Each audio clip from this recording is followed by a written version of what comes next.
Episode की शुरुआत में मिस्टर गो जो है मिलता है सोमो से। और यहाँ पे सोमो बोलती है हैंडसम अंकल मुझे आपसे मिलना है। जहाँ बेचारी लीज़ा वो बोलती है चलो हमें लेट हो रही है, लेकिन फ्रेंड वो ज़िद करती है जिसके वजह से वो मिस्टर गो के घर चली जाती है। जहाँ लीज़ा जो है मिस्टर गो को फ्रूट्स और काट के देती है खाने के लिए। यहाँ सोमो काफ़ी ज़्यादा अटैचमेंट फील कर रही होती है मिस्टर गो से। तो यहाँ पे कहता है ये तुम्हारी डॉटर है। कहती है हाँ, वो मुझे मौका नहीं मिला तुम्हें बताने का। एक्चुअली बात तो तुम समझ ही रहे हो, मतलब दोनों एक दूसरे से बिल्कुल अनजान तरीके से बात कर रहे हैं, जहाँ वो दोनों एक दूसरे को अंडरस्टैंड भी हैं। कहता हाँ मैं समझ सकता हूँ। कहती है ठीक है, मुझे काफ़ी लेट हो गई, मुझे जाना चाहिए। तो कहता है मिस्टर गु ठीक है, लेकिन यहाँ पे सोमो कहती है पर मुझे हैंडसम अंकल से मिलना है, मुझे नहीं जाना है। लेकिन कहती है लीज़ा बेटा काफ़ी लेट हो गया। कहती है ओके देन मैं आपसे फिर से मिलने आऊँगी, आप प्रॉमिस करो मुझे। जहाँ वो प्रॉमिस करता है कि तुम्हारा जब दिल आए तुम मेरे साथ खेल सकती हो, यहाँ आ सकती हो मुझसे मिलने के लिए, और तुम फ़ोन भी कर सकती हो। यहाँ पे वो कहती है थैंक यू अंकल, वैसे आप बहुत अच्छे हो, काश कि आप मेरे डैडा होते। ये कहती है अब बेचारे मिस्टर गू को ये चीज़ लग जाता है, कहीं ना कहीं लीज़ा को भी। तभी यहाँ पे वो उसको अपने घर ले आती है। लेकिन सोमो ने क्या देखा, मिस्टर गू लीज़ा की मेमोरीज जो कि फ़ोटो। यहाँ पे वो समझ जाती है सोमो कि मम्मा हमारे डैडा कोई और नहीं मिस्टर गू है। जहाँ कहती है तुम्हें ये सीक्रेट रखना पड़ेगा, जैसे कि मम्मा अब तक सीक्रेट रखी हुई है। कहती है डोंट वरी मम्मा, मैं सीक्रेट ही रखूँगी ये बात। अब यहाँ पे लीज़ा जो है भाग के जाती है मिस्टर गू के पास, लेकिन वो नहीं होता। वो इधर उधर ढूंढ रही होती है क्योंकि उसने तो उसकी बीमारी के बारे में पूछा ही नहीं। तभी वो वॉक कर रहा होता है, जहाँ वो भागती भी आती है तो लीज़ा को देख के काफ़ी घबरा जाता है मिस्टर गू। कहता है क्या हुआ, सब ठीक तो है। कहती है वो मैं पूछने वाली थी कि तुम्हारी बीमारी अब कैसी है।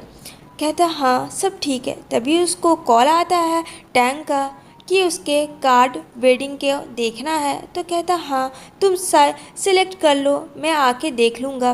तभी वो आता है जहाँ टैंक बहुत सारी वेडिंग कार्ड्स को ली हुई होती है और बोलती है कि ये सब देखो, तुम्हें जो पसंद है ले लो। कहती है मैं लीज़ा को भी इनवाइट करूँगी। तो कहता है जैसी तुम्हारी मर्ज़ी। यहाँ टैंक जो है लीज़ा को इनवाइट करती है। कहती है congratulation for both are you, मैं तुम दोनों की शादी में ज़रूर कोशिश करूँगी आने के लिए। जहाँ टैंक कहती नहीं तुम्हें आना ही पड़ेगा। कहती है ठीक है मैं देखूँगी।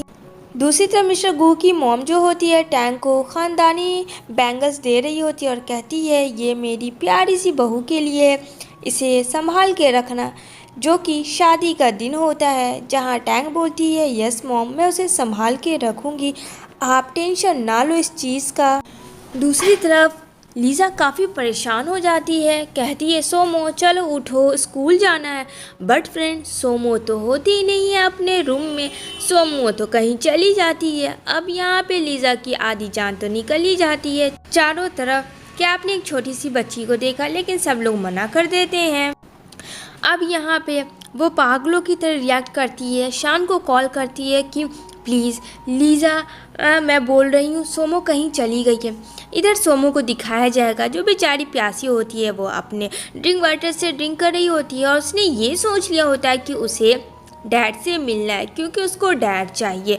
वो डैड के घर के बाहर खड़ी होती है, जो कि लोकेशन उसके वेडिंग कार्ड में होता है। वहाँ जाके पहुँच जाती है जहाँ मिस्टर गू अपने फ्रेंड के साथ बातें कर रहे होते हैं। लेकिन इधर सोमो काफ़ी कस के चिल्लाती है डैडा। तभी मिस्टर गू देखते हैं सोमो यहाँ क्या कर रही है। वो दौड़ के भागता है और अपने गार्ड्स को बोलता है कि देखो गाड़ियाँ बहुत आ रही है, सोमो को प्रोटेक्ट करो। तभी यहाँ पे वो कहता है बेटा तुम इधर मत आना, मैं आ रहा हूँ। लेकिन फ्रेंड सोमो काफ़ी एक्साइटेड थी, जिस वजह से वो दौड़ के आ रही थी और यहीं पे बेचारी का कार एक्सीडेंट हो जाता है, जो कि मिस्टर गू देखकर एकदम से शॉक्ड हो जाता है सोमो को और एकदम उठाता है और वहाँ से 9 2 11 होता है, क्योंकि कहीं ना कहीं वो उसे अट्रैक्टिव कर रही थी। और यहाँ पे वो भागता है। यहाँ पे पता चल रहा होता है, लीज़ा शान से मिलती है लेकिन वहाँ कोई अता पता नहीं होता है। लेकिन इधर मिस्टर गू पहुँच जाता है हॉस्पिटल और कहता है इमीडिएटली आप कहीं से भी डॉक्टर लाएं, कुछ भी करें बट मेरे बच्चे को बचाएं।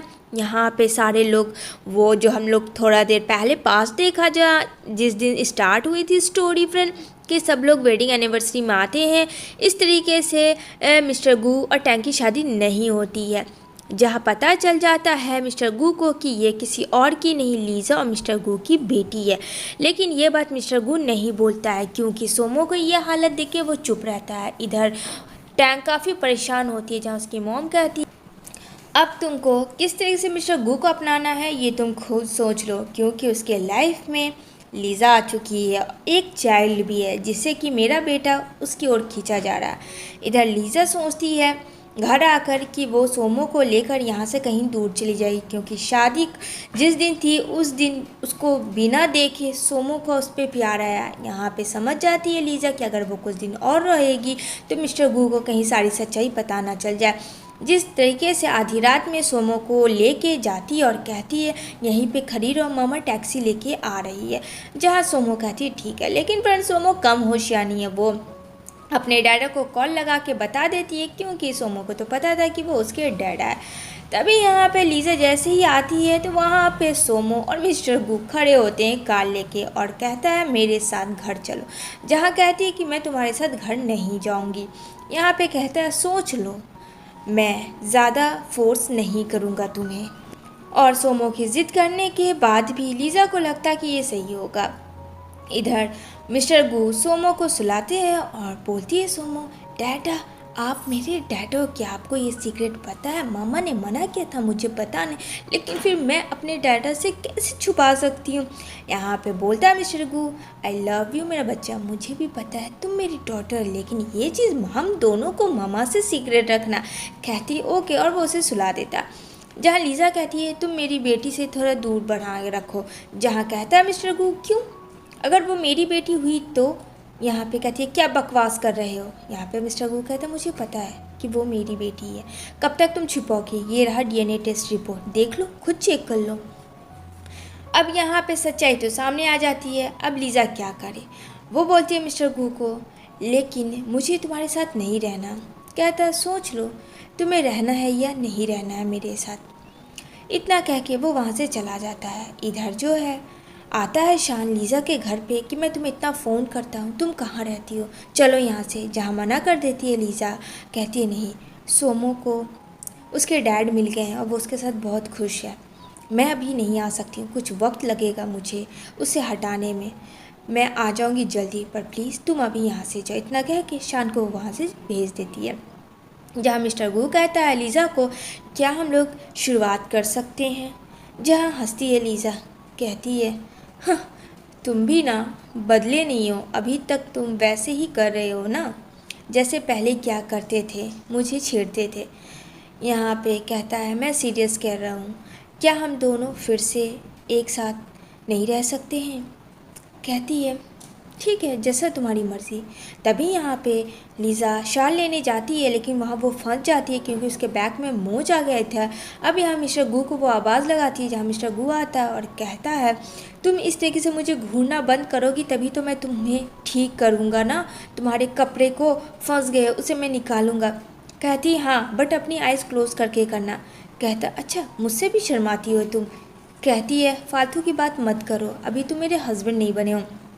तभी वो उसका कपड़ा ओपन करता है जो कि फंस गया था नल में, और यहाँ पे हंसता है, कहता है मुझे तो लगा था तुम्हारे पास बहुत दिमाग है, पर सच में दिमाग कुछ नहीं है।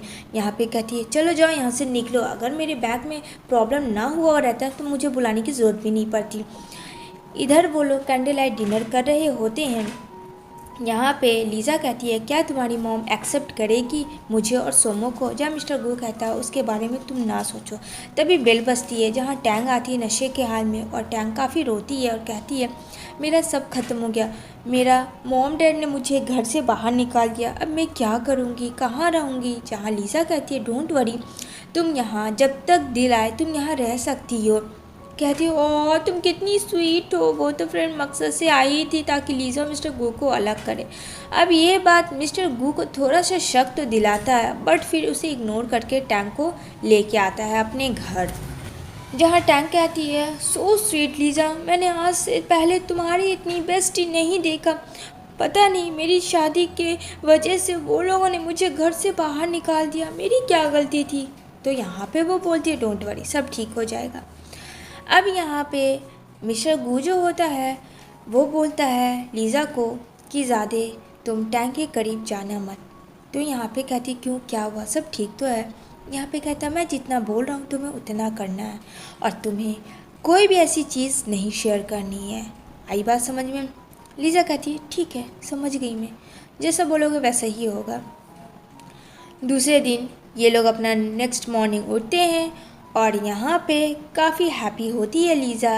यहाँ पे वो बोलती है कि हम लोग आपस में डेली लड़ते झगड़ते हैं एक बेडरूम के लिए, अब हम लोगों को ये सब चीज़ करना बंद कर देना चाहिए। अगर ये बात सोमो को पता चलेगा तो क्या सोचेगी। जहाँ सोमो हंसती है कि ममा और डैडा भी इस तरीके से करते हैं। दूसरी तरफ सोमो जो जाती है अपनी ग्रैंड मदर के पास, जहाँ देखने को मिलेगा वो उसे बहुत ज़्यादा प्यार करती है। वहाँ मिस्टर गू और लीज़ा भी आते हैं और यहाँ पे वो बोलती है डैडा आप लोग आ गए, पता है मैंने दादी से बहुत ज़्यादा बातें की और मैं आप लोगों को बहुत ज़्यादा मिस कर रही थी। तभी लीज़ा कहती है थैंक यू, आपने मेरी बेटी को एक्सेप्ट किया। तो कहती है वो मेरी भी तो है, इसका ये मतलब नहीं है कि मैंने तुम्हें एक्सेप्ट कर लिया, ठीक है ना, तुम वही थी जो पहले हो मेरी नज़रों में। यहाँ पे लीज़ा कुछ भी नहीं बोलती है। तभी अब मिस्टर गू की मॉम हंसती है, कहती है मैं बस जोक कर रही थी, तुमसे अच्छी लड़की कोई और मिल भी नहीं सकती है मेरी बेटे के लिए। और यहाँ सब लोग हंसी खुशी साथ रहते हैं। इसी के साथ ये सीरीज़ एंड होती है।